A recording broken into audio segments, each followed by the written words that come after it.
Tapi gue ada nama programnya namanya NGOBADI. Ngobrol Bareng Diaspora. Terus si Junnya bilang, lo gak mau bikin jingle sama Tisa tuh NGOBADI buat you. Oke, hai semuanya, welcome to another episode of NGOBADI, Ngobrol Bareng Diaspora. Kali ini udah ada tamu kedua kita, ada Tisa. Thank you so much for coming. Mungkin buat introduction kita dari Tisa bisa share sedikit dari Indonesia, asalnya di mana, terus sekarang di Edinburgh ngapain aja sih? Jadi malu. Nggak apa-apa. Oke, first of all, thanks Debra. Senang sekali udah diundang ke channel yang setiap hari gue tonton ini. Kenalin semuanya, namaku Tisa. Aku asal dari Semarang, lahir di Semarang, TK, SD, SMP, SMA, kuliah di Semarang juga. Kuliahnya di FK UNDIP, angkatan 16. Oke. And then setelah itu baru keluar kota untuk bekerja. Dan akhirnya keluar negeri. Sekarang di Edinburgh, Betul. kerja sebagai dokter umum. Oke. Mungkin kita balik dulu kali ya ke awal. Tadi bilang cerita growing up pretty much di Semarang, terus kuliah juga di UNDIP. UNDIP itu di Semarang ya, Universitas di Ponorogo. Betul. Nah, itu gimana sih, boleh ceritain dikit nggak dari masa kecilnya mungkin ya, kita throwback dikit. Emang dari dulu udah pengen jadi dokter atau kapan rasa keinginan mau jadi dokter itu muncul? Enggak sih sebenarnya. Kayaknya it was a very like last minute decision. Jadi I can remember waktu SMA itu kayak ada guru BK gitu, biasa lah ya waktu awal kayaknya kelas 12 gitu, kayak lu dikasih lembar kayak lu pengen jadi apa gitu kan. Gue ingat kayak di titik itu aja gue tuh taruh kayak I wanna do business, corporate gitu. Kayak I've always imagined myself like a corporate like girly gitu. Ditambah lagi fakta bahwa waktu kelas 11 tuh kayaknya nilai biologi gue kayaknya 56. Remet, perlu remet. Bukan cuma remet, gue perlu tutorial dari teman terpintar seangkatan. Gue tuh ingat banget kayak biology was never my like strongest like subject gitu. Until it was time to pick like obviously your major and you know like Asian family, they're like either you go to law or medicine. And karena mayoritas keluarga gue orang hukum, kayak I've grown up around them and I see kayak kerjaan mereka kurang lebihnya kayak apa. Terus gue kayak tidak tertarik. Kayaknya enggak deh. Jadi kayak I was left with the other option. Terus kayak gue taruh itu waktu zaman itu SBMPTN. Udah tua ya pun kayak SBMPTN. 10 tahun lalu. Nggak masuk SNMPTN karena SMA-nya swasta. Di situ kayak nggak bisa masuk negeri. SMA jarang banget gitu. SBM akhirnya Ganesha Operation, I have to decide kayak ya udah mau coba kedokteran. And then gue cuma taruh FK UNDIP doang dan gue masuk.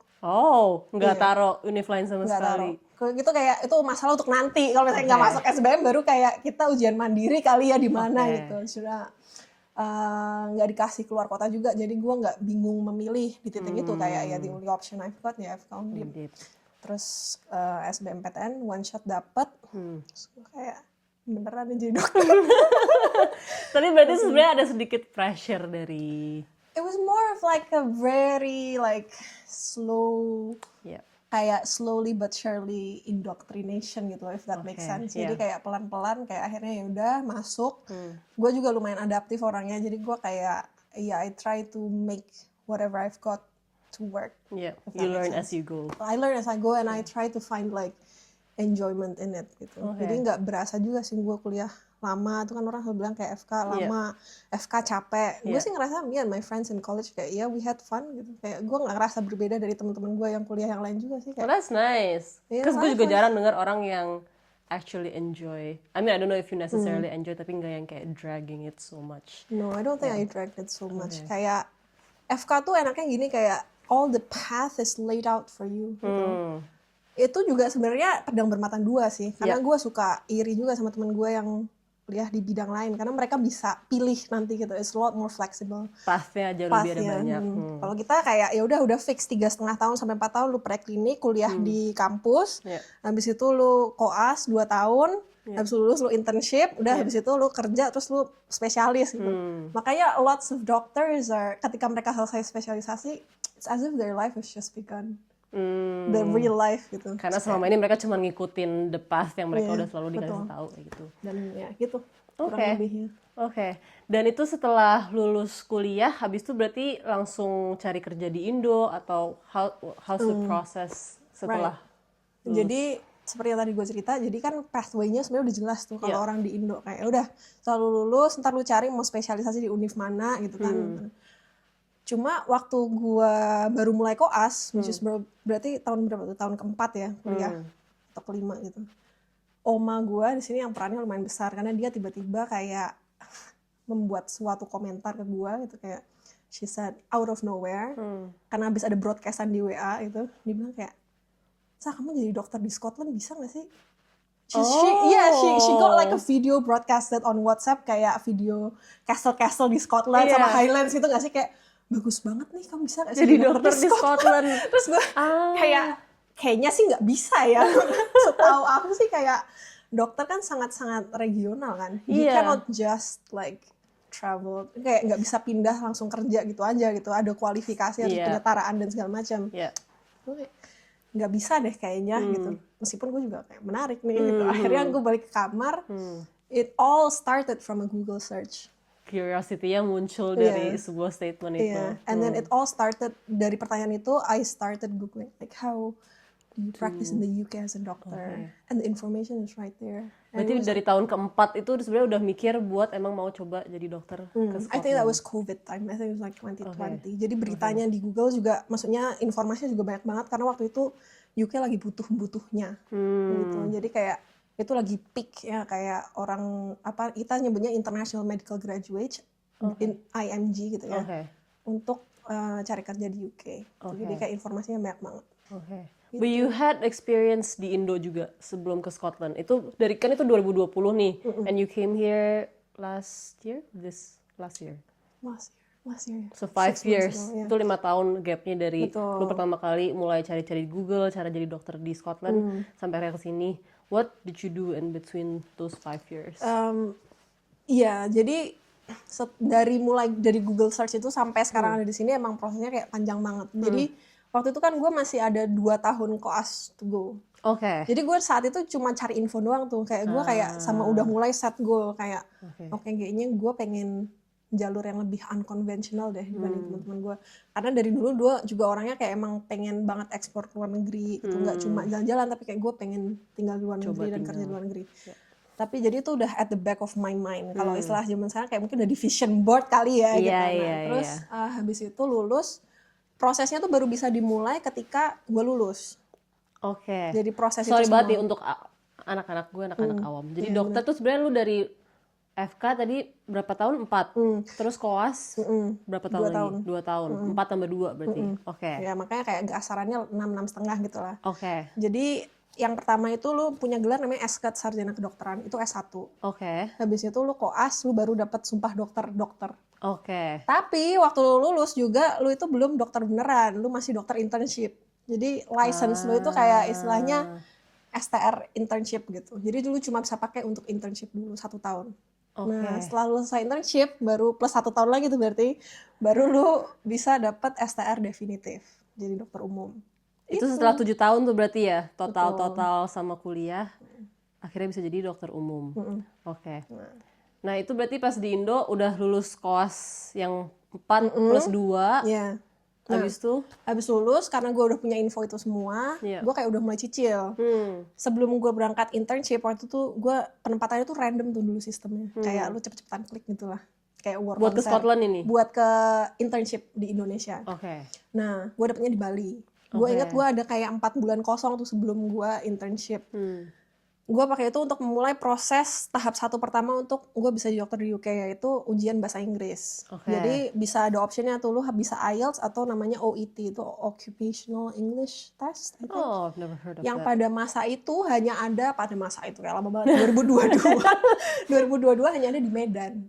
Dari seluruh Indonesia Raya, ini tes centernya ada di Medan. Terus gue kayak, tapi harus itu atau boleh IELTS juga sebenarnya? Boleh itu, boleh IELTS, tapi setelah gue cari-cari lebih gampang OET. Tapi harganya 2 kali lipat IELTS. Tapi gue waktu itu kayak menarik nih. Terus gue ada temen FK gue, dia suka jalan-jalan juga. Terus gue iseng aja, kita ke Medan kali ya. Gue mau ujian, lu mau ikut nggak? Terus ya udah kita sekalian jalan-jalan. Ujiannya lebih gampang karena dia itu lebih spesifik untuk tenaga profesional medis. Jadi kayak IELTS kan ada reading, listening, speaking sama writing. Nah, kalau OIT itu dia tenaga profesional. Jadi kayak listeningnya misalnya kayak speakingnya misalnya kayak anamnesis pasien gitu. Jadi kayak take history dari pasien gitu. Readingnya itu kayak artikel kedokteran gitu. Writingnya lebih spesifik gitu. Jadi kayak kayak lebih familiar aja gitu lah. Gitu. Jadi akhirnya gue memilih untuk OIT. Oke, sampai ke Medan tuh. Sampai ke Medan tuh, sampai ke Danau Toba gue di situ. Jauh ya dari Semarang. Jauh. Lumayan. Terus kalian jalan-jalan kan bagus. Nah, udah habis itu waktunya internship. Sebenarnya kalau lu mau jadi kayak lu udah fix banget tuh mau jadi dokter di UK, lu bisa nggak usah internship di Indonesia. Lu langsung aja ke sini, mulai dari internship tahun pertama di sini gitu. Wait, jadi sebenarnya tadi dari requirement buat pindah ke Scotland itu OIT, udah itu aja? Enggak, OIT, PLAB 1 dan PLAB 2, itu nama ujiannya. PLAB, PLAB. Nah, sekarang namanya udah ganti jadi UKMLA, UK Medical Licensing Assessment. Ya? Banyak. Itu kayak ujian semacam penyetaraannya untuk jadi dokter di UK. Itu bisa ambil di Indonesia? Nggak bisa. Nah, jadi karena gue waktunya kayak antara gue isip tuh kayak udah di depan mata tuh 3 bulan di Indonesia. Sama kayak gue masih harus pas PLAB 1, PLAB 2. Ini bakal takes time nih. Gue mikirnya udah sambil nunggu waktu juga gue sambil isip di Indonesia juga. Supaya I have 2 options di situ. Jadi kayak kalau gue nggak isip di Indonesia, gue namanya yang tadi gue bilang STR-nya STR internship. Gue baru setengah dokter tuh. Gue belum bisa praktek di Indo gitu.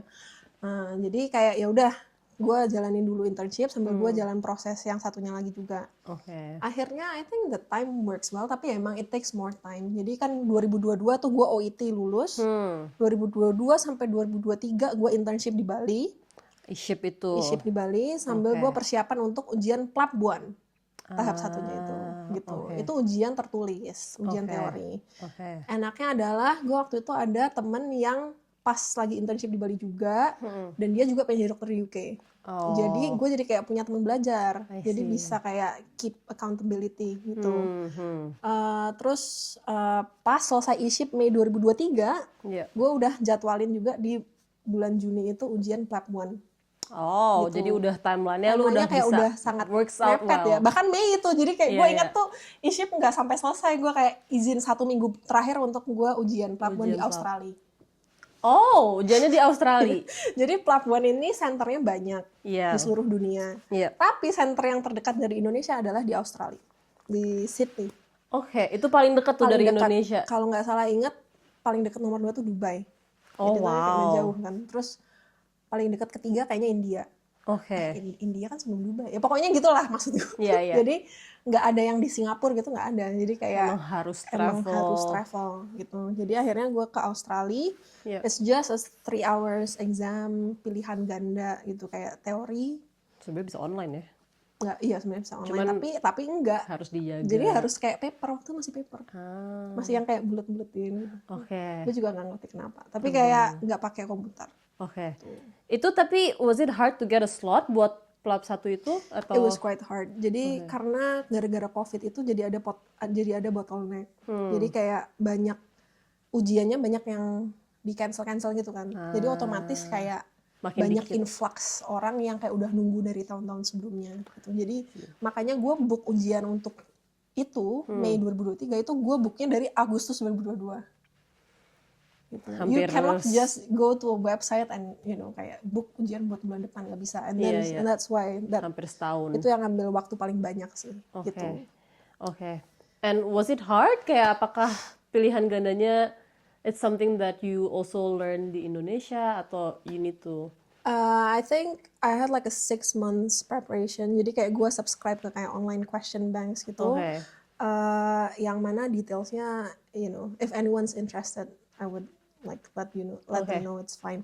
Tapi intinya website ini question banks, I wouldn't say it's like super difficult karena menurut gue mirip kayak di Indonesia tuh ujian untuk nasional jadi dokter namanya UKMPPD. Mirip sama itu dalam versi bahasa Inggris kayak naikin sedikit kesulitannya kayak 30% lah gitu. Jadi kayak sebenarnya masih doable.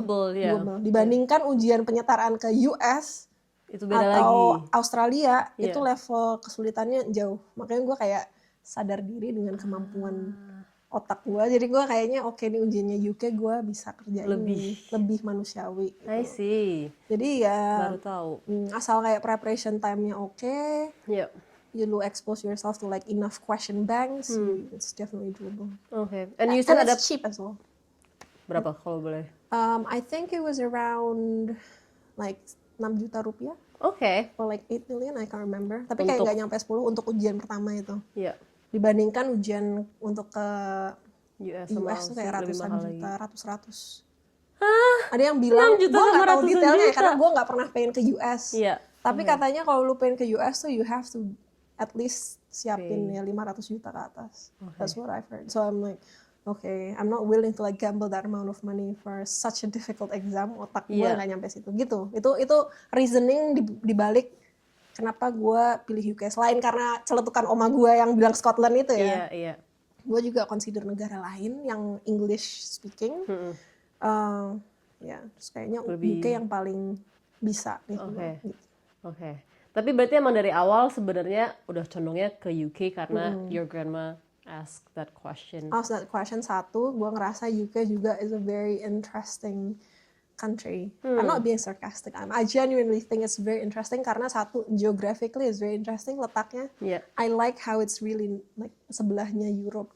In the middle. In the middle of the world gitu kayak seakan-akan. Yeah. It's very strategic. Kalau US terlalu ke sana, Aussie terlalu ke sana. Terus kayaknya ini oke nih. Terus dua, I like how it's historically quite rich juga gitu.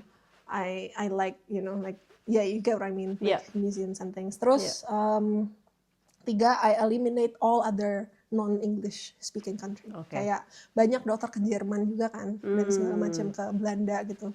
Tapi buat gue boundaries bahasa di umur segini, dan bahasanya bukan cuma bahasa sehari-hari kolokwial gitu ya, tapi juga harus bahasa medis, profesional, kayaknya too much for me. Oke. Nah, tapi itu pas UK emang spesifik ke Scotland, ke your grandma said Scotland, atau sebenarnya sempat waktu itu juga consider other cities in England? Yeah, even sampai sekarang sebenarnya I'm not like Scotland bound gitu. Jadi gue hanya di sini karena kebetulan. Yang mana itu cerita untuk nanti ya. Gitu. Tapi kayak I qualify for the UK, so for the whole UK, and that includes England, Scotland, Wales, and Northern Ireland. I can easily like land in Northern Ireland and not in Scotland. Kebetulan aja gue di sini. But obviously out of the four, my preference would be Scotland. Because why not? I love Scotland. You love Scotland? Yes, it's my home. It's your home. Oke. Tadi PLAB 1, terus ada PLAB 2 juga? Betul. Jadi itu tadi baru setengah ya. Baru masih panjang. Masih panjang. Itu 2023, gue Juni lulus tuh PLAB 1 udah. Habis itu gue mikir oke, harus PLAB 2. PLAB 2 tuh waiting time-nya lebih pendek, kayak sekitar 3 bulan 4 bulan lah bisa dapat slot. Jadi gue sebenarnya bisa tuh selesain tahun 2024. Tapi ingat tadi teman gue yang partner gue belajar, itu dia masih internship sampai tahun 2024. Nah masih internship di Bali tuh. Terus gue kayak PLAB 2 itu, kalau PLAB 1 itu ujiannya teori, PLAB 2 itu ujian praktek. So it's practical exam. So I would say kayak urgensi untuk punya partner belajar tuh lebih tinggi lagi di practical test. Jadi gue bilang ya udah, gue tungguin aja gitu teman gue sampai dia selesai. Tapi gue ngapain in the meantime gitu kan? Karena udah selesai di Mei 2023 Karena gue udah selesai di Mei 2023. Akhirnya gue pengen, kebetulan karena ya gue emang pengen ke Jakarta for personal reasons and things. Gue cari kerja di Jakarta, gue berjodoh dengan Siloam waktu itu. Jadi gue kerja dulu di Siloam Jakarta. Betul, di Siloam Jakarta Selatan lah. Itu berangkat dari pengalaman internship di Bali, yang mana gue tuh di rumah sakit swasta yang kecil, sama di puskesmas di pedalaman kayak 2 jam dari Denpasar gitu. Gitu. Jadi kayak it's a very different like environment. Ini kayak swasta yang punya nama, terus di ibu kota juga, Jakarta Selatan pula gitu.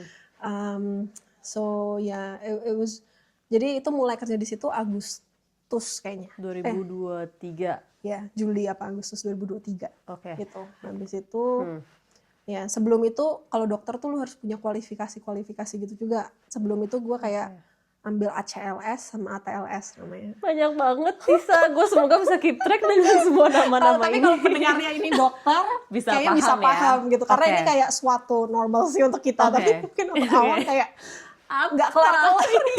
Iya gitu. Itu berarti posisi udah selesai pelap 1 udah dapat umuman udah pass the test. Oke. Berarti masih sambil nunggu temennya lulus internship, akhirnya di Siloam Jakarta.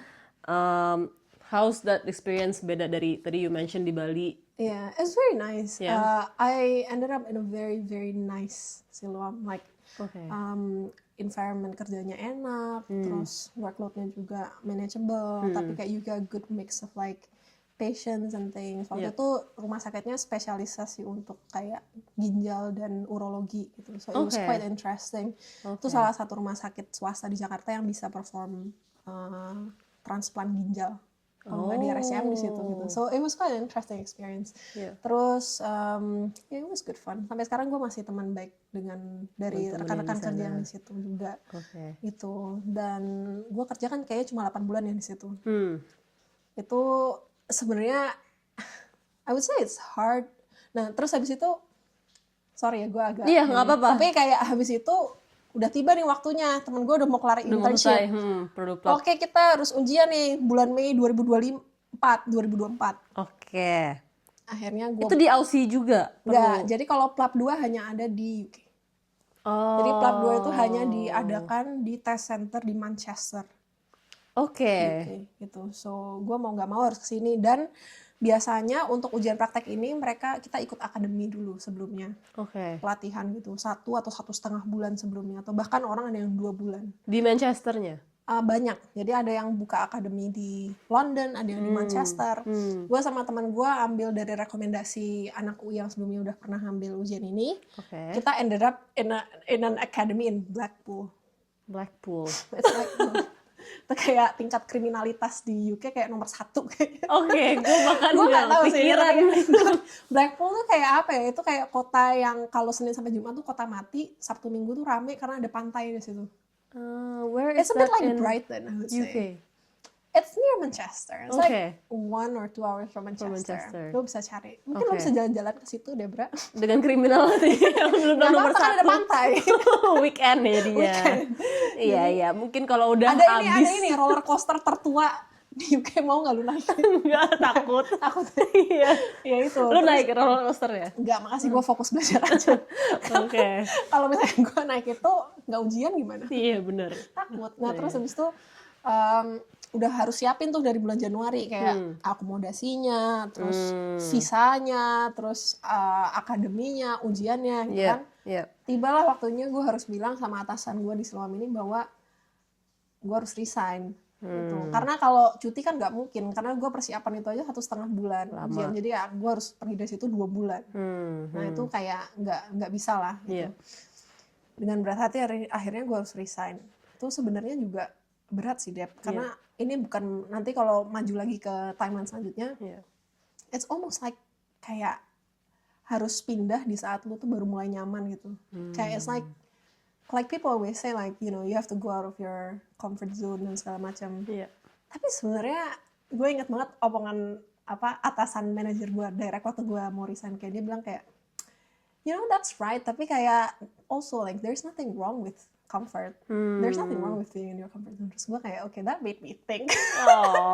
like ada kayak it really just like pada akhirnya it's what works for you. Tapi kayak it's not easy. Terus akhirnya gue resign, akhirnya gue pergi tuh April 2024. April 2024 gue terbang langsung nyampe ke Manchester, naik bis ke Blackpool. Itu gue kayak pertama kali, ya gue pernah sih ke London dulu. Tapi ini baru setelah 7 tahun kemudian gue 6 tahun kemudian balik ke UK, ke Blackpool tuh gue kayak, Is this what I want? Why did I do this? Kayak ada tuh gue bikin story. Karena itu waktu itu lagi badai. Terus gue kayak worst time. Lagi badai. Terus kayak itu di pinggir pantai, jadi anginnya juga gak masuk akal. Terus kayak akomodasinya tuh kayak hotel tua gitu yang bener-bener kecil dan tua. Terus gue kayak... Tapi ini sama temen lu untungnya? Tapi sama temen gue untungnya nih. Untungnya jadi sendiri kayak juga.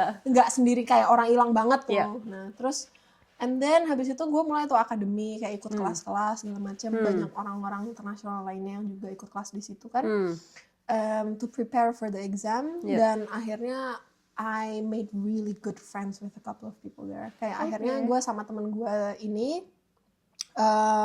kita team up with 2 other people that we met in the academy. Kita berempat bikin kayak semacam grup belajar gitu. So intense gitu. Jadi setiap hari we would meet, terus kayak just hang out and just like do scenarios. Karena examnya bener-bener practical, like jadi exam praktikal kedokteran itu udah you go into a room. Kita sebutnya kayak OSCE gitu ya, OSCE. Nyebutnya aja tuh anak dokter pasti trauma, merinding. Jadi itu kayak pintu, ruang-ruangan gitu. Terus kayak there will be scenarios in front of each door, and depending on the duration of the exam, kayak biasanya kayak satu skenario mungkin kayak 8 menit gitu. So you face the door, terus kayak lu baca itu 1 menit baca pertanyaan, terus kayak lu masuk, nanti ada examinernya di situ di pojok ruangan, sama ada pasien simulatornya gitu. Jadi kayak orangnya pura-pura jadi not real. Tapi it's very like feels real. It feels real. Terus kayak gue biasa lakuin itu dulu waktu di FK tuh kayak setiap semester ada ujian OSCE tuh. Dan waktu selesai semuanya kedokteran tuh ada OSCE nasional juga. Tapi ini kan beda karena pakai bahasa Inggris gitu. Pakai bahasa Inggris, terus kayak kondisi-kondisinya juga berbeda. Cara interaksi sama pasiennya juga berbeda. Jadi makanya kenapa kita harus ikut akademi itu, yaitu karena untuk lebih ke cultural adjustment gitu loh. Oke, mungkin kalau teori lu ngerti ya. Tapi it was very hard to like get into the mindset of how UK doctors actually like practice gitu. Dan itu very yang different. It's very different. Kayak ada konsep nih misalnya yang gua sama temen gua orang Indo. Jadi kita nggak ketemu orang Indo lain di situ. Orang Indo tuh dikit banget yang mengambil pathway ini. Jadi rata-rata kebanyakan dari orang India banyak, orang Pakistan banyak, dari Afrika juga banyak, benua Afrika. Tapi nggak ada di orang Indonesia tuh hitungan jari. Hitungan jari, tapi untuk yang di Academy Blackpool itu atau bahkan in general di UK juga. Jadi gua itu setelah lulus PLAB 1 masuk ke sebuah grup di WhatsApp. Itu Dokter Indonesia di UK. Dokter Indonesia Diaspora di UK. Lu tahu membernya ada berapa di situ? Berapa? Kalau nggak salah waktu gue di titik gue masuk itu sekitar 50-an.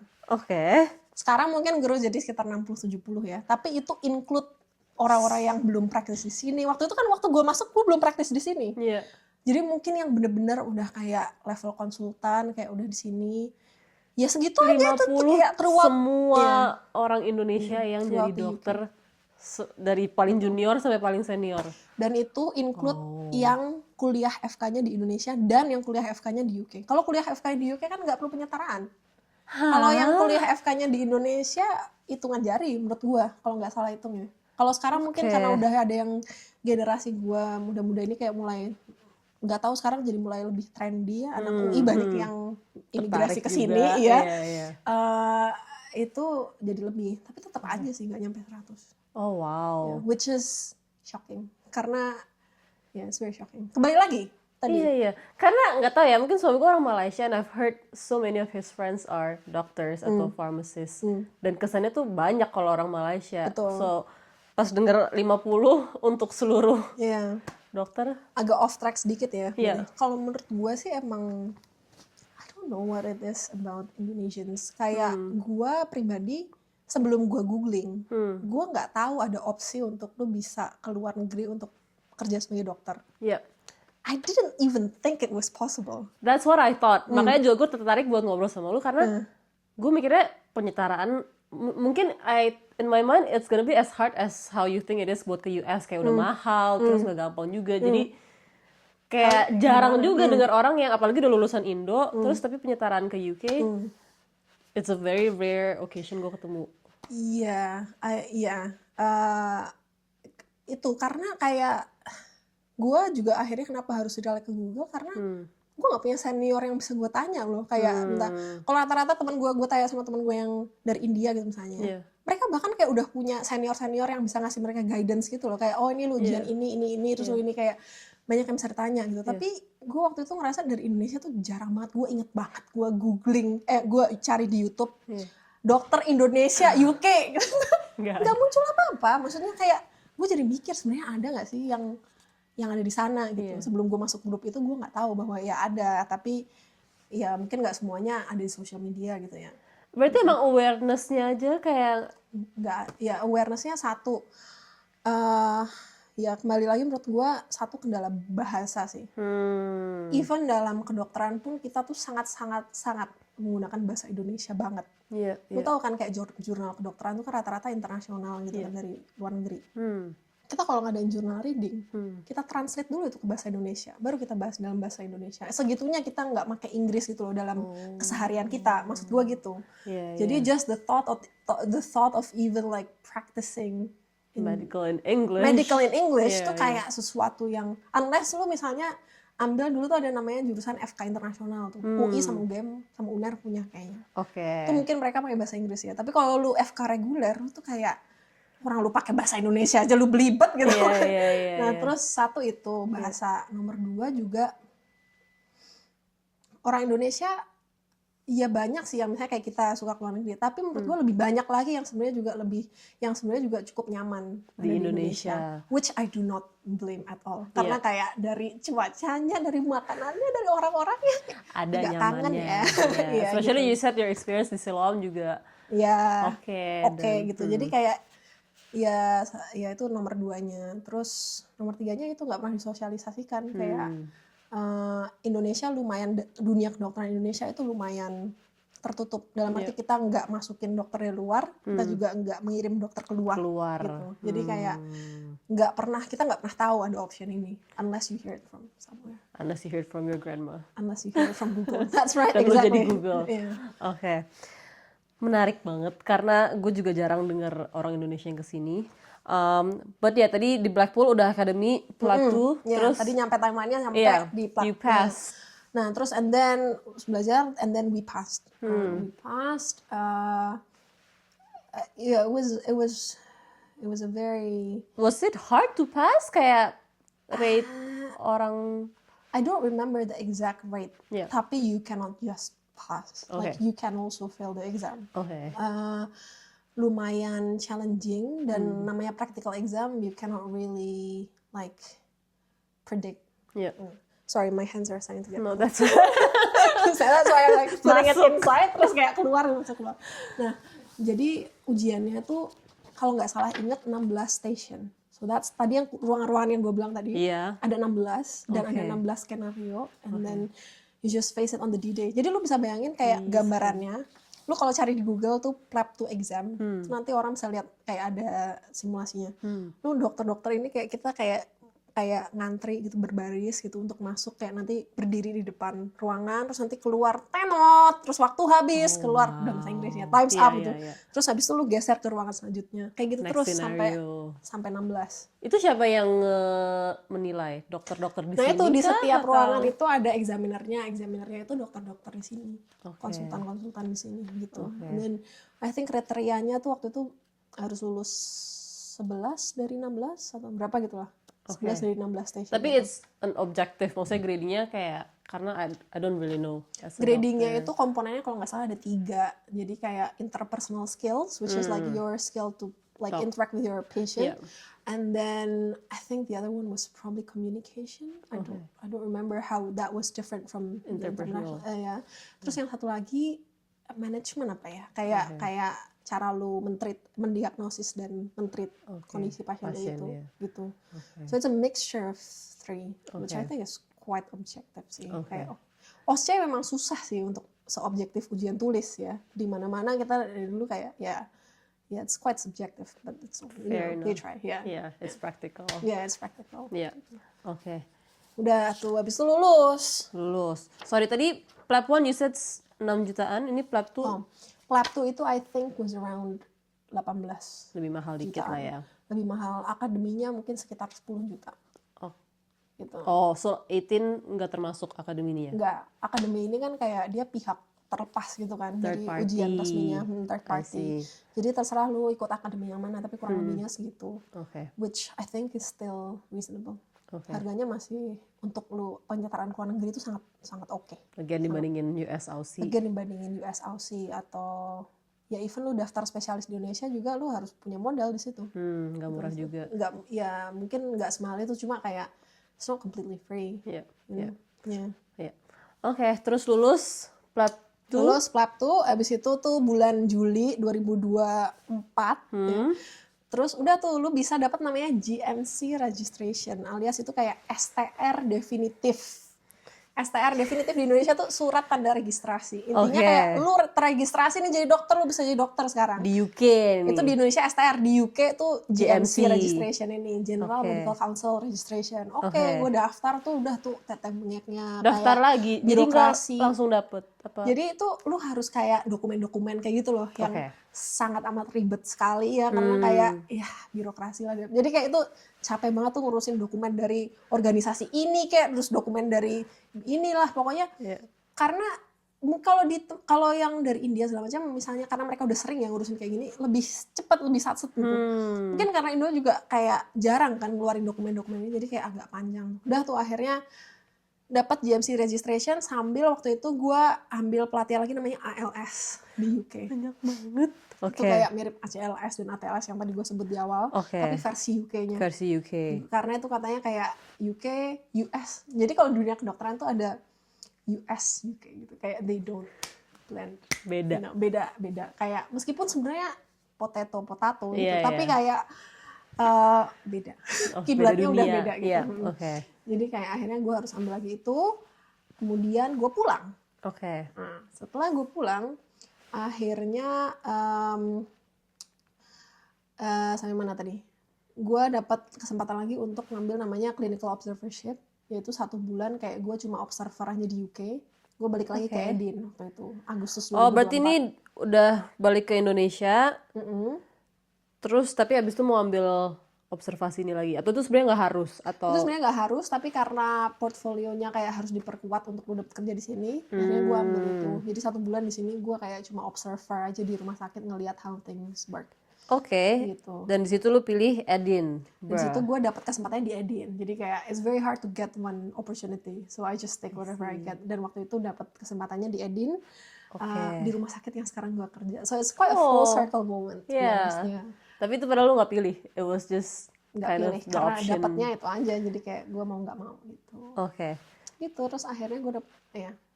Bisa lanjut sedikit lagi nggak? Bisa. Soalnya habis itu nggak langsung dapat sebenarnya. Habis itu gue kerja dulu di Mayapada di Jakarta. Ini habis observe di Edinburgh tadi. Terus habis pulang observe itu September 2025, gue nggak dapat kerja di UK. Kerja di UK ini lagi susah banget dapatnya, even sebagai dokter lokal aja tuh lagi susah. As in, lulusan UK aja lagi nggak. Padahal pas lo itu bilang 2020 mereka lagi banyak cari orang. Itu dia, gue memulai perjalanan ini dari tahun 2020, situasinya seperti kirain itu. Bakal gampang. Sekarang 2025 udah kebanyakan yang masuk, jadi kayak situasinya udah berbeda gitu. Akhirnya gue gak bisa kelamaan nganggur, akhirnya gue kerja di Jakarta. Mayapada. Di rumah sakit swasta lagi, di Jaksel gitu. Nah, terus habis itu ada kesempatan untuk dapat pekerjaan gue yang sekarang ini. Gue kayak that's one last chance, karena kayak GMC registration gue itu cuma valid setahun gitu lah kurang lebihnya. License to practice-nya itu valid setahun. Jadi harus cari kerja within that 1 year. Sebenarnya bisa tetap cari kalau udah mati, tapi obviously kayak kesempatan lu kalah dibandingkan orang yang masih aktif 1 tahunnya itu. Gue kayak this is one last shot, let me just do it, and then so you actively apply to different hospital so it's slightly more complicated than that. Jadi kalau di kedokteran di UK ini ada namanya training job and non-training job. So pekerjaan gue sekarang ini adalah FY2, yaitu Foundation Year 2. Foundation Year itu sebenarnya kayak internship di Indonesia. Bedanya di Indonesia internshipnya 1 tahun doang. Kalau di sini internshipnya 2 tahun. Nah, karena gue udah internship di Indonesia, gue di sini nggak perlu internship tahun pertama, makanya gue langsung FY itu. Gitu. So technically I'm still part of like an internship foundation like program. Nah gitu. Tapi gue lompat gitulah. Nah terus itu ada prosesnya panjang lagi tuh, kayak lu ada ujian lagi, SJT, terus ada interview, terus nanti kayak nanti kayak dapat rankingnya. Tiap tahun hanya diadakan sekali yang untuk program gue ini. Tahun lalu yang 2024 gue nyoba juga, tapi ranking gue kurang tinggi untuk masuk dapat slot. Itu tapi berarti mereka acknowledge intern lu yang di Indonesia jatuhnya. Gitu. Terus akhirnya abis itu dapet. Gue coba lagi lebih nothing tulus di titik yang kedua ini. Gue kayak relax banget gue interview, kayak relax. Coba-coba aja. Iya, kayak bener-bener nothing tulus mental gue, kayak ya udah kalau memang gue nggak dapat jalan gue mungkin bukan di situ, mungkin gue harus explore PDS di Indonesia, sekolah spesial di Indonesia segala macam. Terus gue dapat, akhirnya gue kayak oke. Dan dapatnya di Edin. Jadi gue kayak oke. Ya, it's mixed feeling karena waktu titik itu gue juga baru mulai nyaman kerja di Mayapada. Jadi kayak kembali lagi it's a very similar sort of like heartbreak dari saat gue resign dari Siloam. Karena berarti di Siloam berapa bulan, di Mayapada juga berapa bulan? Persis 8 bulan, 8 bulan. Terus kayak itu kan kayak the exact time lu kayak mulai nyaman gitu gak sih di kerjaan lu, dan lu mulai kayak bakal naik nih jadi ini. And that's the exact time you need to say goodbye juga. So it was quite bittersweet. Very very bittersweet. Kayak nggak segampang itu, nggak kayak bye, ciao, bye gitu, kayak gue ada sedihnya juga banget. And anxious. Pasti ngerasa, especially tadi you went through a lot of different, lu ke Aussie buat Plat 1, lu ke Blackpool for Plat 2, terus you have that 1 year buat there's this feeling of like lu nggak pernah settle di satu tempat lebih dari 8 bulan. That's how I felt. Karena itu dari lu lulus kuliah ya jatuhnya sampai sekarang belum. This is probably the longest you. Not even this, karena ini kan rotasi. Jadi kerjaan gue sekarang ini 4 bulan tuh rotasi ke rumah sakit yang berbeda. So I've never stayed in one company for more than 8 months, and mau bagaimanapun orang bilang kayak ya itu kan lu explore segala macam, it's actually very very tough. Tiring. It's very tiring, it's very tough. Kayak I would like to stay in one hospital for more than a year in the same like department. Kayak it would be nice. Respect sih, karena gue juga biasa. Sorry, ceritanya panjang banget. Kayak gue ada banyak yang mau di follow up. Kok timeline-nya banyak banget. Nama-nama tesnya juga gue masih berusaha menghafal. Nah tapi buat FY2 itu emang FY2 lu rotasi 2 tahun di 4 tempat yang berbeda. Has it always been like that atau it's different? Jadi the way the UK kayak punya internship program atau foundation program ini, kalau di Indonesia tuh shift 1 tahun, 6 bulan di rumah sakit, 6 bulan di puskesmas, kayak gitu formatnya. Kalau di sini itu foundationnya 2 tahun, lu rotasi setiap 4 bulan ke departemen dan spesialisasi yang berbeda-beda.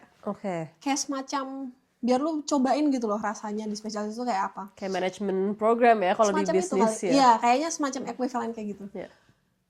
Tapi karena gua nggak FY1, jadi gua cuma setengah the second half aja. Jadi kayak gua cuma punya 4 kali 3. Does that make sense? Kayak 4 bulan. It's just a 1 year contract. So I'm on a 1 year contract. I've always thought you're on a 2 year contract and it's 6 months, but okay. Yeah, it's just 1 year contract. And so my contract ends in August this year. Sekarang bulan Januari. So you're on your second rotation now. Yes, I'm on my second rotation now. Sekarang kita mungkin berpindah ke your experience sejak dapat kerjain di sini kali ya. Jadi apa tuh 3 kali 3 rotasi di beda-beda apa aja? Beda-beda. Jadi itu juga untung-untungan ya. Jadi benar-benar random gitu. Maksudnya kayak waktu lu preferencing tuh kayak ada berbagai set. Kebayang gak sih? Kayak ada berbagai paket-paket rotasi gitu. Nah gue dapatnya kebetulan yang ini. Nah punya gue ini 4 bulan pertama gue di General Internal Medicine. Di sekitar sini juga, dekat Edinburgh. Terus yang kedua ini gue di General Surgery atau bedah umum. Tadi yang pertama kayak penyakit dalam, yang kedua ini kayak bedah. Dan yang ketiga nanti gue di GP, General Practice, itu kayak kedokteran primer. Gimana pengalamannya so far dengan udah berapa bulan berarti? 6 bulan. 6 bulan setengah perjalanan. Setengah perjalanan. First job was very tough. Because you thought like you would emigrate to another country, negara maju gitu. Kayak it's all gonna be sunshine, kayak it's all gonna be nice. Enggak. Apalagi menurut gue mungkin kalau misalnya gue sering banget tuh iri sama teman-teman gue yang keluar negeri untuk sekolah. Entah itu master, entah itu PhD. Karena itu beda, kayak lu lebih punya komunitasnya nggak sih? Kayak lu ngerasa nggak sih kayak lu lebih sendirian di sini ngerasa? Kayak I think as a student you have not like student yang lain juga yang bisa jadi temen lu. Terus lu punya I would say lebih banyak waktu buat explore kayak actually living abroad. Sedangkan I would say mungkin kalau kerja most of the time juga occupied sama kerjanya dibanding student kan biasa lu kelas 2-3 kali apalagi kalau di UK per minggu sisanya lu bisa explore jalan-jalan sama teman-teman. I don't know if you can. No, not really, because like you need to make friends, right? You need to make friends. Kayak apalagi we're adults, like you know, friendship, making friends as an adult is so weird, sort of like. Apalagi lu biasa, kalau gue mungkin cari teman juga dari colleague salah satunya. I don't know. Dari apa? Dari teman kerja. Oh, colleague, ya. Colleagues ya. Tapi lu ngerasa mungkin dengan rotasi ini juga susah buat keep in contact sama lumayan sih, colleagues. lumayan. Karena kayak lu masuk tuh kayak di tengah-tengah gitu deh. Kalau gue masuknya mulai dari FY1, mungkin lebih bisa trauma bonding gitu, kayak lebih kayak sama starting pointnya. Tapi karena gue mulainya di setengah tuh kayak it's an awkward time to like get in. Itu satu. Terus kayak ya itu sih, karena lu datang untuk bekerja. Terus kayak kalau lu bekerja kan lu punya tanggung jawab ya, lu dibayar untuk ada di sini gitu. Jadi kayak lu ngerasa lu harus keep up to a certain standards. Terus kayak it's the imposter syndrome hitting, you know, like really hard. Karena ya namanya kedokteran ya, kayak lu kerjaan lu tuh sangat is very intellectual, kayak ya knowledge based banget gitu, kayak ya lu tahu enggak gitu. So gue ngerasa waktu sering banget gue ngerasa I'm like the dumbest person in the room, like, and that's like a feeling that I will have like every single day. Did you experience that when you work in Indo? Yes, I always, that's the thing, kayak baseline gue tuh emang udah si impostor nih dari gue lulus, karena gue lulusan COVID. Jadi gue tuh ngerasa kayak pendidikan gue tuh tidak mempersiapkan gue cukup untuk masuk ke dunia kerja yang sesungguhnya. Skill gue kurang nih gitu. Jadi gue kurang pede, even di Indo. Ditambah lu di sini itu kayak bener-bener, and I'm not exaggerating this, tapi kayak bener-bener lulusan di sini pintar-pintar gitu, kayak simply put, kayak. Dan itu maksudnya international, not even just orang UK-nya sendiri. Iya, tapi kayak di Scotland tuh masih dominan lulusan sini. Gitu. Jadi jarang ketemu yang lulusan luar kayak gue. Jadi ya you work in the same environment dengan local graduates, dengan pasien-pasien yang orang lokal juga, yang kadang mereka ngomong apa juga, lu harus adjust aksennya segala macam, gak ngerti. It's very anxiety inducing. Kayak ya gue tetap berangkat sih kerja setiap pagi, tapi there's this feeling of dread, kayak takut gitu. And that's probably like the first month. Probably. Terus untungnya gue merasa gue sangat beruntung aja sih bertemu dengan kolega-kolega kerja yang sangat-sangat baik dan very supportive. Made me, you know, very safe. I feel safe gitu, kayak kalau gue nggak ngerti gue tahu gue bisa bertanya, gue have enough support. And that's why it starts wearing off that feeling. Pelan-pelan udah mulai. Mungkin imposter syndrome-nya tuh masih. Imposter syndrome-nya berkurang, tapi the fact that gue masih kayaknya orang paling bodoh di ruangan itu kayaknya masih deh. Gitu. Tapi kayaknya karena gue come across this quote, kayak if you're the smartest person in the room, you're in the wrong room kind of thing.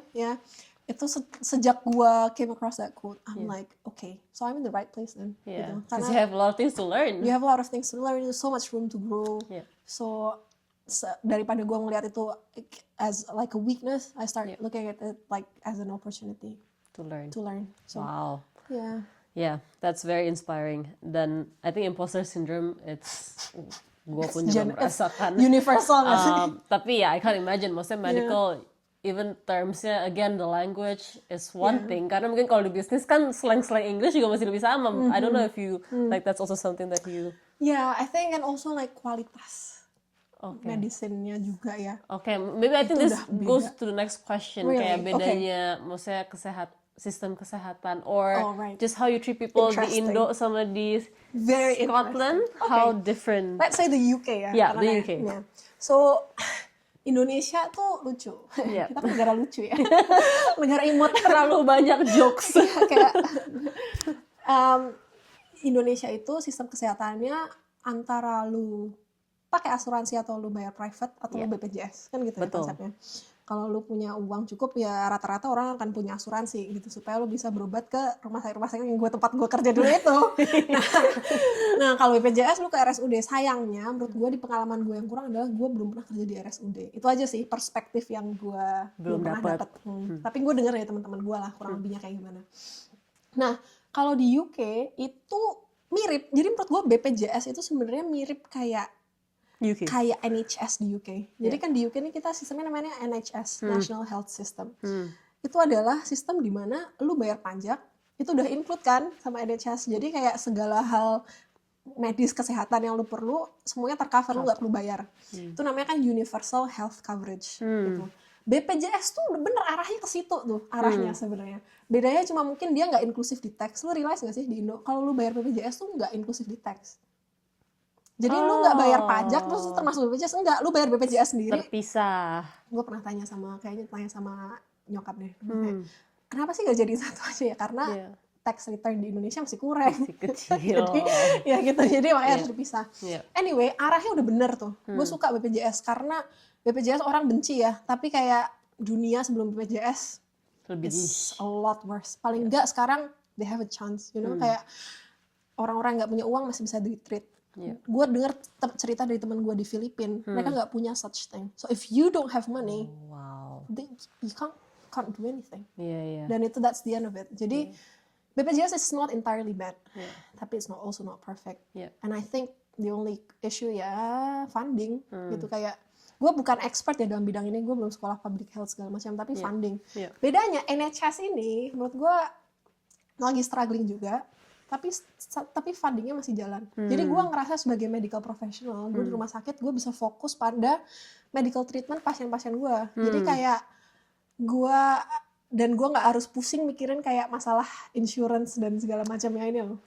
Karena berkaca dari pengalaman gue kerja di rumah sakit swasta, kerjaan lu 80% sebagai dokter umum tuh lu berantem sama asuransi. Bukan berantem sih ya, lu memohon sama mereka tolong kayak ini di cover gitu dan segala macamnya. Sedangkan di sini gue nggak perlu melakukan itu gitu. Gue ya salah satu culture shocknya juga gue tuh pernah.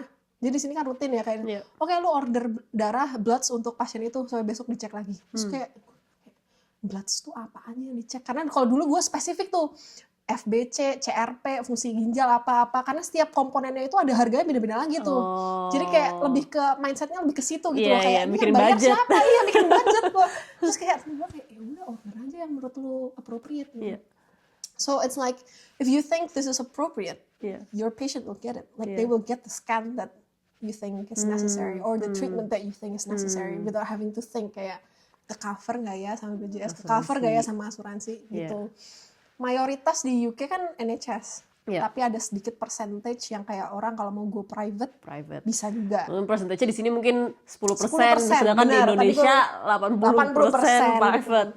Malah orang kan di Indonesia image-nya kalau rumah sakit negeri negatif lebih kan, kurang dibandingin yang kalau di sini kebalikannya. Justru kayak kalau rumah sakit swasta tuh iya kayak interiornya bagus gitu, tapi kayak SDM-nya, alat-alatnya, ekspertisnya tuh kalah dibandingkan NHS. Gitu. So that menurut lu ngaruh nggak ke how ya mungkin tadi ya mindset lu treat patients, lu jadi nggak begitu mikirin budget, lu lebih yang kayak based on the symptoms atau kayak treatmentnya sebenarnya butuhnya gimana, lu sesuaiin sama itunya. Gue nggak akan bosen-bosen bilang, gue selalu bilang sama orang, salah satu yang gue suka banget di sini adalah you don't have to mix medicine with business. I don't think the two can mix together very well. Things get complicated when you mix the two. Kalau lu mikirin bisnis dan medicine, profit oriented dan medicine. I mean it works untuk orang yang punya uang gitu. Tapi kayak untuk yang enggak, you know, it's not very. Salah satu prinsip kedokteran itu ada yang namanya justice. It's not very justice, isn't it? It's not very fair.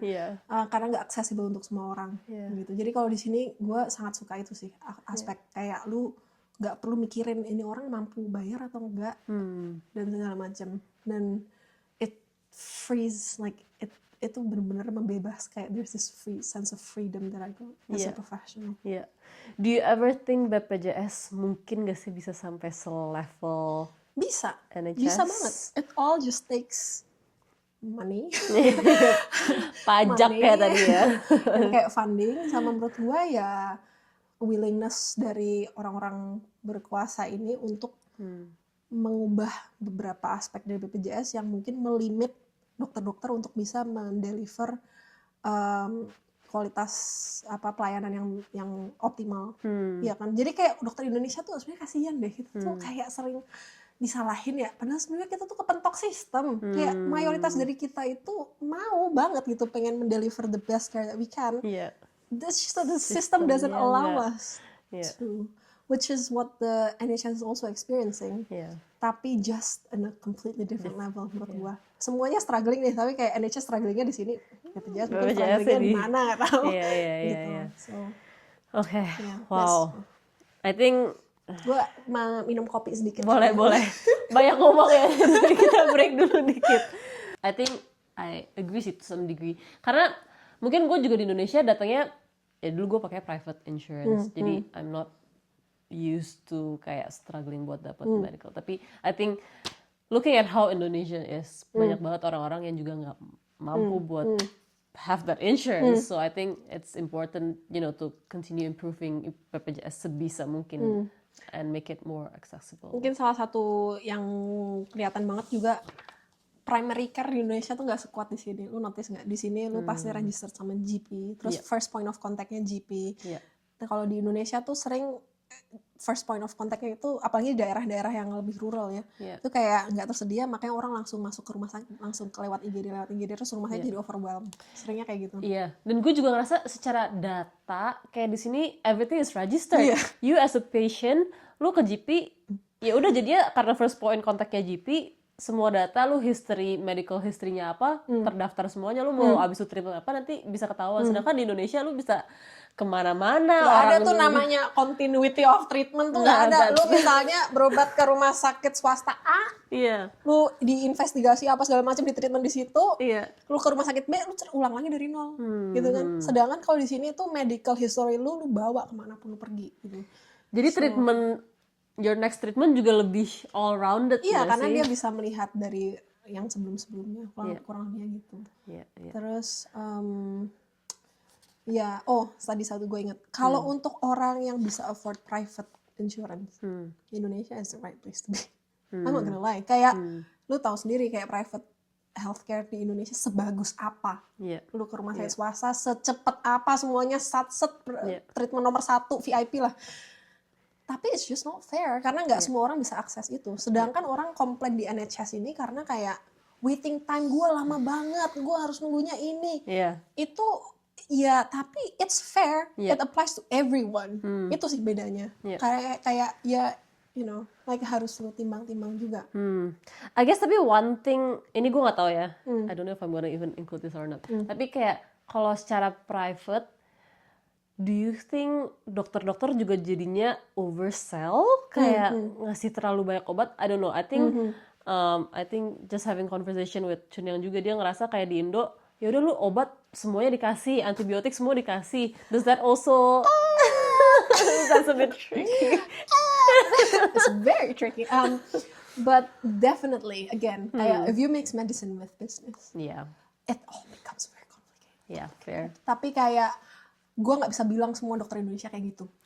Dan gue nggak bisa bilang semua dokter yang ada di private healthcare kayak gitu. Tapi gue juga nggak bisa bilang semuanya nggak kayak gitu. So it really depends on the professional. But I'm sure nobody will mean any harm. It's just that sometimes it's slightly a bit of overtreatment, over-investigation as well. Kayak you get scans that kalau lu ke dokter UK mungkin lu kayak nggak perlu harus MRI gitu misalnya gitu. So it's a balance. That was a very tricky question. You caught me right there. Sebagai dokter Indonesia, gue kayak ngeri-ngeri sedap. I think that's just my own curiosity juga. But that's the answer, like genuinely. Terus nih sekarang masih ada satu rotasi lagi abis ini ke GP. I think I got the best sort of like rotations karena penyakit dalam, bedah, terus kayak general practice. It's like 3 different point of views of how the NHS sort of like works. So it's very interesting. Pengalaman. Jadi gue dapat exposure dari 3 itu untuk gue nanti better decide kayak mau kemana nanti arahnya. Specialization dan segala macam. And then after that, what's next? Well, after that, you need to get another job. Either lu tadi training position atau non-training position. Training position tuh pada dasarnya kayak lu dalam suatu program training, jadi kayak lu PPDS. Tapi kalau di Indo tuh kan PPDS lu bayar ya uang sekolah setiap semester, karena lu university based. Kalau di sini lu dibayar karena lu karyawan, karena it's hospital based. Itu juga yang sangat-sangat menarik untuk dokter Indonesia pengen luar negeri juga itu. Karena tidak semua orang bisa afford bayar uang sekolah spesialis. Gaji dokter Indonesia juga tidak seberapa gitu. Jadi salah satu yang menarik di sini yaitu lu digaji gitu. Nah terus ya plannya adalah entah gue masuk ke training job, entah spesialisasi apa itu yang nanti gue masuk. Gue ada beberapa yang tertarik tapi kayak belum pengen disclose. Terus atau non training job tuh kayak lu nggak ada di formal training program tapi lu kayak semacam dokter umum di suatu departemen di suatu rumah sakit gitu. Misalnya gue nanti jadi non training job di IGD di rumah sakit A gitu selama kontraknya selama setahun gitu. Di situ biasanya you gain experience gitu, untuk mempersiapkan lu nanti masuk ke training jobs. Jadi itu bisa ada optionnya. Betul. 2 itu ya. Kompleks banget ya, maaf. Nggak apa-apa, gue menarik jujur ini gue belajar banyak banget hal baru karena selama ini kita ngobrol cuma taunya lu pindah ke sini ya udah jadi dokter. Terus I don't actually know all of this stuff. The technicalities kayak behind the scene-nya. Dan complicated itu. I'm happy to be able to share this because I don't post that much. Jadi kadang tuh orang kayaknya di IG tuh gue seringnya tiba-tiba posting di Australia, terus nanti gue tiba-tiba posting di Manchester gitu. Bingung lu ngapain? Kayak sebenarnya ngapain gitu, kayak gue posting jalan-jalannya gitu. Tapi ya itu sebenarnya gue jalan-jalannya karena alasannya karena itu, ada alasannya gitu. Buat ngambil tes-tes itu. itu. Tapi as you said tadi di sini juga sekarang cari kerja sebenarnya lagi susah dan nggak segampang itu. Mungkin tuh realitanya juga ya, nggak yang nggak semua. Mungkin mirip ya sama kayak bidang-bidang lain juga kan lagi sekarang diseret juga kan. Iya sih, I mean the whole world job market. It's just not great, isn't it? Tapi kayak especially in the UK. Ini baru hot topic banget nih. Lagi ada namanya UK Graduate Prioritization. Lu pernah dengar nggak? Jadi ini ada bill yang lagi dipas untuk memprioritaskan lulusan UK dokter lulusan UK. Yang mana dapat banyak support dari UK graduates, tapi international graduate banyak yang backlash. Tapi sebenarnya perspektif gue untuk ini lumayan, gue bisa dibilang mungkin lumayan kontroversial. Orang bisa bilang mungkin ya lu kan ngomong kayak gitu karena lu udah masuk sistem. Gitu. Tapi genuinely enggak. Gue ngerasa UK itu satu-satunya negara di mana local graduate-nya harus compete dengan the rest of the world on equal footing. Dan itu nggak terjadi dimanapun juga, not even Indonesia. Orang di Indonesia ya lu masuk ke PDS lu pasti sebagai lulusan Indonesia lu diprioritaskan gitu. Dan negara-negara lainnya juga.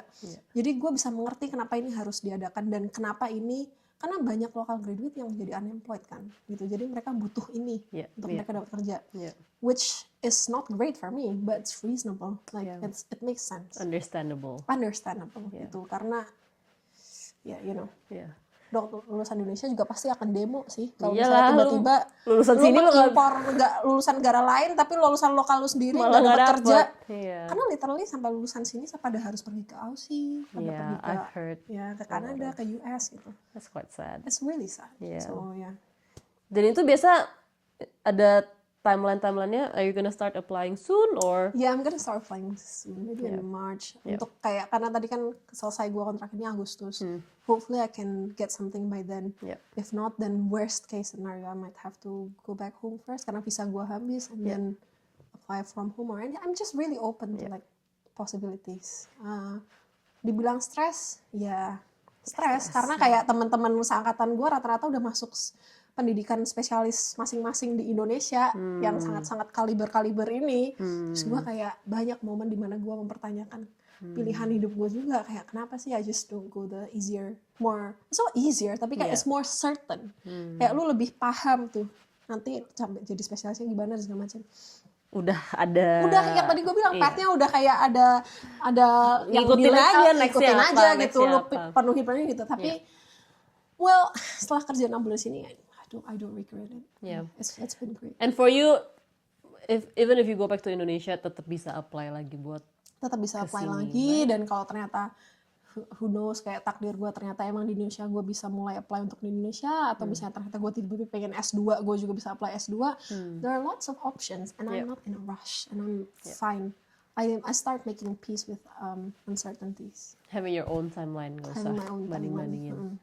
It's I mean once in a hard. while It's you would hard, still compare. It's very hard because like ketika lu lihat, jadi itu di Indonesia ya, kalau di IG story itu kalau udah musimnya pengumuman masuk spesialis keluar itu semua orang postingannya itu ini congratulations nanti ada musimnya tuh pengumuman UI beda lagi pengumuman UNER sendiri pengumuman UNDIP and then you're just standing like sitting there like anjir gue masih FY2 di UK worth it gak? Ada pasti perasaan itu ada cuma kayak it's fine, it's worth it. Yeah, you made peace with it slowly. I've made peace slowly, but surely. Yeah. Gitu. Well, thank you so much for sharing. Mungkin to close this, mungkin ada tips atau trik buat orang-orang yang tertarik ke sini? Tipsnya adalah, jadi ada 2 website yang gue selalu rekomendasiin kalau dia mau mulai. Jadi ada namanya thesavvyimg.com or .uk, sama ada website namanya Road to UK. It's like a good sort of website yang dibuat oleh para IMG untuk kayak lu bisa pelajarin nih, lu mau pathway-nya masuk ke UK yang mana. Karena pathway-nya nggak cuma yang kayak gue tadi jelasin. Ada pathway lain. Misalnya lu mau spesialis dulu di Indonesia, terus nanti masuk ke sini jadi levelnya yang lebih tinggi, itu bisa juga. Jadi atau lu cuma kesini mau untuk fellowship, terus nanti balik lagi ke Indonesia, itu juga bisa. So create your own game plan if you're interested to go to the UK. Tapi kembali lagi, it's not all fun and games. Maksud gue kayak it's not kayak the ideal world gitu. Jadi berpikirkan baik-baik dulu, apakah lu rela untuk mengorbankan aspek-aspek lain gitu sebelum lu mau mengambil jalur ini. Karena ya banyak, yang menurut gue yang paling dikorbankan adalah certainty gitu. Kayak gue bisa aja sekarang gue udah tahun ketiga PPDS di Indonesia gitu. Dan it will work well too gitu. So decide what you want gitu. And then kalau lu udah pengen ya itu tadi info-infonya yang itu. Kalau enggak juga I have mad respect for my friends yang sekarang lagi PPDS di Indonesia juga. Menurut gue it's just sort of different life choices kayak semuanya oke aja sih. Either gitu. way ada plus minusnya. Benar, and you choose what you like or what you want to compromise. You choose what works for you. Karena obviously kan banyak yang udah settle juga punya keluarga. Gue juga beruntung karena gue masih kayak tidak ada ikatan ya di itu, jadi kayak bisa lebih fleksibel. Tapi ya kan nggak semuanya kayak gitu. So it's not like one size fits all. Sort of do your own research. Do your own thing what works. Gitu and see what works. Oke, kita balik lagi karena kelupaan buat Q&A dikit. Beberapa hari yang lalu Tisa juga udah open question box di Instagram. Jadi kita ada terima beberapa pertanyaan nih dari teman-temannya Tisa yang sekarang bakal kita jawab. Ada beberapa yang udah kejawab juga tadi selama podcast, jadi nggak semuanya bakal kita jawab. Tapi yang pertama nih, ada pertanyaan, how is general surgery di tempat lu kerja sekarang? Oke, I think it's interesting karena sebelumnya gue kerja sama dokter penyakit dalam, internist gitu. Dan sekarang switch ke dokter bedah, itu two completely different personality and two different worlds. So it's very interesting. Yang dulunya gue dari penyakit dalam tuh kayak kenapa sih ini bedah nggak review pasien gue gitu. Sekarang I'm on the other end and then I get to see why they don't actually do some things. Jadi it's very interesting to now work with different set of patients, different set of medical presentations, different set of consultants gitu. Just generally a very different workflow juga gitu. So how they work differently. Yeah, but it's quite nice. Kayak kembali lagi, gue suka mengambil kayak aspek positif dari semua tempat aja. Jadi gue nggak terlalu bawa stres. Gue suka sih karena bedah tuh lumayan orang-orangnya lumayan straightforward. Kayak no BS. Kayak udah straightforward. Cut to the straight to the point gitu.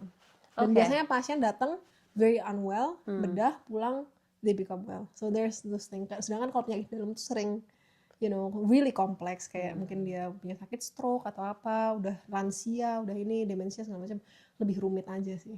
Kalau ini lebih kelihatan satisfactory. Itu lebih kelihatan.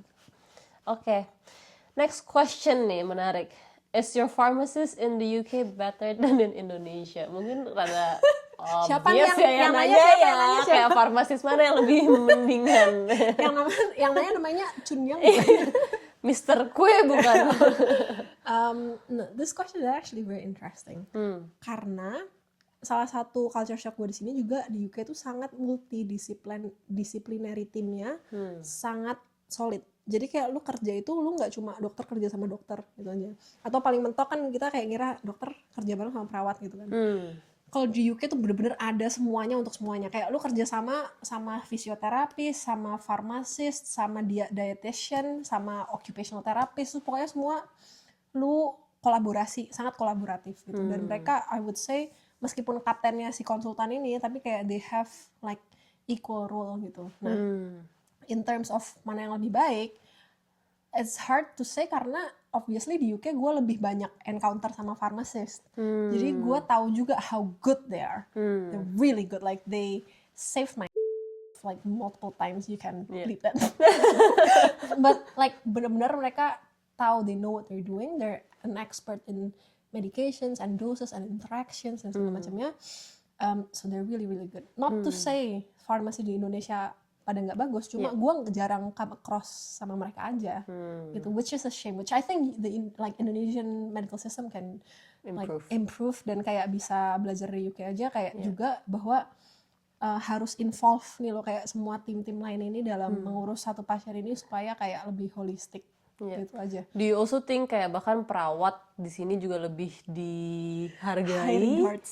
Sangat amat. Gue tuh terharu kadang kalau ngeliat perawat-perawat rekan-rekan perawat gue dulu yang dulu karena kayak they're very good at what they do, dan kayak dokter tuh nggak bisa kerja tanpa perawat gitu, dan sebaliknya juga gitu. Jadi kayak menurut gue nggak ada yang lebih superior daripada yang lain. Sedangkan kita tahu secara faktual bahwa di Indonesia belum semuanya punya pemahaman itu gitu. Sedangkan di sini rata-rata semua udah punya pemahaman yang sama. Jadi gue nggak pernah memandang mereka lebih rendah dan sebaliknya juga gitu. Jadi kayak benar-benar equal footing, dan perawat di sini lebih banyak opsi karir juga nih untuk perawat-perawat yang pengen tertarik ke UK. Mereka bisa dalam jenjang karirnya mereka bisa improve jadi nurse specialist. Mereka bisa jadi ada namanya advanced nurse practitioner yang mana mereka bisa mendiagnosis, men-treat pasien segala macam. Bisa mendiagnosis hampir juga. Mirip kayak level junior dokter kayak gue, which is very interesting. Tapi mereka tentunya harus kayak melewati sekian kualifikasi itu. Jadi lebih banyak room for like growth dibandingkan di Indo, dan tentunya lebih layak kesejahteraannya dan segala macamnya, which is a shame. Di Indo kayak begitu. Semoga bisa improve dan kayak profesi dokter juga bisa melihat mereka lebih sebagai kolega yang on equal footing dibanding kayak mereka kan cuma perawat. Gue yakin sih untuk generasi gue kita udah punya pemahaman yang seperti itu. Cuma kan persepsi publik masih kadang sering masih semua dokter semuanya dokter gitu sentris ya. gitu ya. Tapi di sini enggak sama sekali. Padahal you can learn from each other. Kasih contoh aja satu. Kayak ultrasound jantung atau echo, di Indonesia itu pasti yang perform dokter jantung. Di sini ada namanya sonografer. So they would, karena itu kan cuma scan yang sama juga kan. Jadi mereka technician, jadi mereka scan. Tapi kalau misalnya mereka melihat ada yang abnormal, nanti mereka di-report bilang kayak seek cardiologist advice. Nanti kan kardionya bisa langsung review aja dari gitu. Which I think is very very interesting. Gitu. Salah satu contoh. Menarik. When do you want to be a diaspora? Ini kayak tadi udah rada dijawab juga kali ya dari sejak awal. Dari awal koas.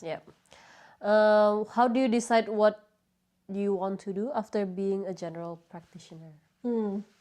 Iya sih, jadi sebenarnya kalau dokter itu meskipun tadi gue bilang kayak fixed pathway, tapi setelah lulus jadi dokter umum tuh emang kadang orang agak stres tuh, karena kayak lu mau ngambil spesialisasi apa gitu. Di UK lumayan dibantu karena di sini yang tadi gue bilang internshipnya itu lu rotasi keliling ke spesialis, kayak lu nyoba icip-icip gitu. Jadi lu bisa decide. Kalau kita waktu koas icip-icip, tapi kan beda ya koas sama dunia kerja. Jadi emang agak susah untuk decide. Gua rasa terus satu lagi di UK lu misalnya ambil satu spesialisasi, lu decide di tengah-tengah training lu kayak aduh kayaknya ini bukan buat gue deh. Terus lu mau jump ship ke spesialisasi lain itu bisa. Di Indo hampir jarang. Lebih susah untuk jump ship kayak gitu. Jarang. Jadi jawabannya sebenarnya gue nggak tahu, gue juga masih struggling. Tapi ya lu expose yourself to as many specialties as you can. Banyak ngobrol sama spesialis-spesialis yang udah jadi spesialis di bidang itu. Karena orang bilang training jadi dokter bedah susah banget, kayak PPDS-nya berat 5 tahun gitu. Tapi jangan ngelihat tuh jadi trainee-nya selama 5 tahun. Lu lihatnya waktu nanti udah lewat 5 tahun lu jadi dokter bedahnya, lu suka nggak kehidupan? Karena itu yang nanti lu akan stuck untuk 30-40 tahun hidup lu, sisa hidup Hampir lu. for the rest of your life that's gitu. Jadi jangan ke hyper fixated ke aduh trainingnya susah. You can get old, like lu pasti bisa lewatin. Tapi you get what I mean. Daripada kayak nanti lu bisa nggak lewatin waktu kehidupan lu sebagai konsultan spesialisasi itu. So just take your time. Get to know each specialties. Yeah. Okay, good answer. Kapan bikin ada in my life? Ayo Tisa posting cerita-cerita. Mungkin setelah ini kali ya, karena setelah ngeliat kayak ternyata bicara di depan kamera not so good. Because I actually have like I think you're good at it. Yeah, and you have that apa sih kayak lu orangnya suka sharing gitu kelihatannya. Iya sih, tapi kan di platform lu deh. Kalau di gue sendiri gue kayak masih apa mikir sih nih orang ada in your life. Siapa ya, lu? Siapa gue? Tapi ya maybe one day. Hopefully. Nanti setelah diajarin Debra cara bikin a day in my life. Bisa. Okay, last question. What makes you happy? Gue waktu lihat pertanyaan ini di kolom gue kayak that's such a hard question. It's very deep. Nice question for like closing. Yeah. To be honest, what makes me happy is peace. Okay. I think it's just like kayak hatinya tenang aja gitu. Kayak nggak rungsing bahasa apa tuh. Tapi kayak nggak berantakan gitu. And I feel like being here helps me achieve that state of mind and state of heart easier. Karena less noise, like you get a hold of your life better, kesejahteraan lu lebih oke, jadi lu lebih bisa merasa independen. Secara otomatis lu merasa lebih damai kan, gitu. That's what makes me happy. And obviously like just doing other hobbies too outside like my job. Yeah. Because I feel like doctors they have the tendency to like mix their identity with their profession, which is something 100%. I'm trying to avoid. Because you guys spend maybe 70-80% of your... I don't want people to ask me like, Tisa, who are you? And I'm just like, I'm just a doctor. That's such... Because you're so much more than that. Yeah, so I try to not forget like other aspects of myself. Recently I got into cooking, kayak gue cook lebih banyak. Oseng-oseng. Masakan gue cuma oseng-oseng doang, tapi masakan tetap.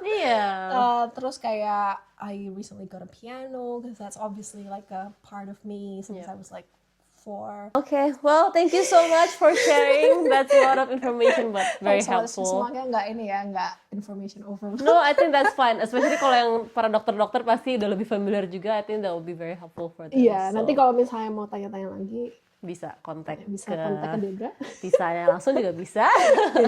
I'll be happy to like answer any questions. Okay, thank you so much. Thanks so much. Bye.